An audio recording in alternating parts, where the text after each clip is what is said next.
अस्सलामुअलैकुम। आज की वीडियो में हम डिस्कस करेंगे एमेद्रामीन एक्सपेक्टोरेंट सिरप के बारे में। एमेद्रामीन बेसिकली 3 किस्म के इंग्रेडिएंट पर मुश्तमिल होता है। नंबर 1 डाइफेनहाइड्रामीन जो एलर्जी और खांसी के असरात को कम करती है। नंबर 2 अमोनियम क्लोराइड जो बलगम को पतला करके बाहर निकालती है।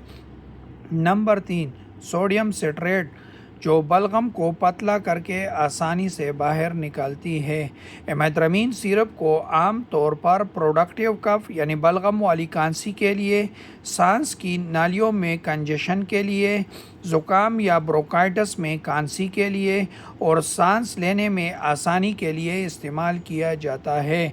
एमेद्रामीन सिरप को आम तौर पर दिन में 2 से 3 मरतबा इस्तेमाल किया जा सकता है।